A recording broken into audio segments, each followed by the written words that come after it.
she was asking me a little bit in an email about subtle animation. Yes. But I think also like all of you guys, I think most of your shots are very kind of subtle, and it can be difficult to figure out like, you know, how little to move or how much to move. So I was gonna try to give you guys a quick demo and show you how I would approach doing very kind of more subtle stuff.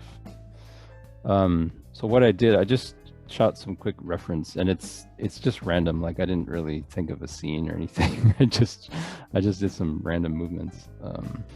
So it's just a few moves: this upward move, some eye darts, and then a sideways move, and then close eyes and down. So if I shot this reference and I was happy with it, I thought it was good for my shot. In my head, I kind of break it down, I guess. I don't really like make notes or anything, but as I'm blocking, I kind of look at like, okay, what are my key poses, right? So this is obviously the first one. And that's gonna hold, right, for some frames until here. So there's gonna be another key here. This is the end of the first pose, right? Key at the beginning of the shot, and then key here. And I usually do key all for everything, or I might do like a key all body, and then like layer in the face. But basically I just kind of key all, and then the next move is this, right? It's going up, and I'm just gonna look into where it stops, right? And it doesn't have to be perfect, but you kind of, I'm looking for where the momentum stops, right? Even though I continue to move, like the momentum stops somewhere in there, and that's the pose, right? So maybe here, this would be my second pose.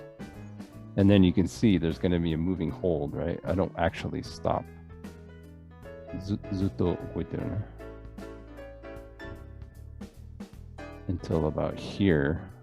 It's going to be a long hold, right? So this is, we'll just call this 2B because it's the same pose, but it's the end of the moving hold. And then I'm still holding. And then this is the end of 2B. And then I'm starting to move into the next pose right here. But it's very slow, so this is an ease out, right? I don't know if I'd actually do another pose here.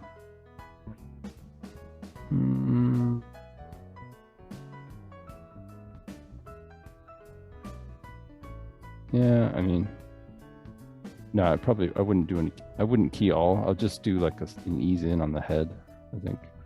So we'll just go to the next pose, which is right about here, I think. This is 3, right? And then again, there's a moving hold until about here. I mean, it never stops really, but the biggest move is here. 3B, and then this is just going to be a hold. It's going to maybe it just be another moving hold, but it's smaller version, or more like a keep alive. So this would be the moving hold, and then this would just be very tiny movement to keep the model alive. This would be the end of 3, right? End of 3B. And then it's kind of, this part gets tricky because there's a pose here and a pose at the end, but I go sideways and then I drop. So there's kind of a sub pose in there. Maybe here, I'll just mark this one as 4. And then this down would be the next 5. And this could be 4B, but actually, yeah, let's make it 4B. Doesn't matter. And then that's it. And then it's a moving hold at the end. This would be 4C, I guess. And then keep alive to the end. So that's basically what the poses I'm going to put in my blocking. So it's 1 pose, 2, 3, 4.5, basically 4.5 poses.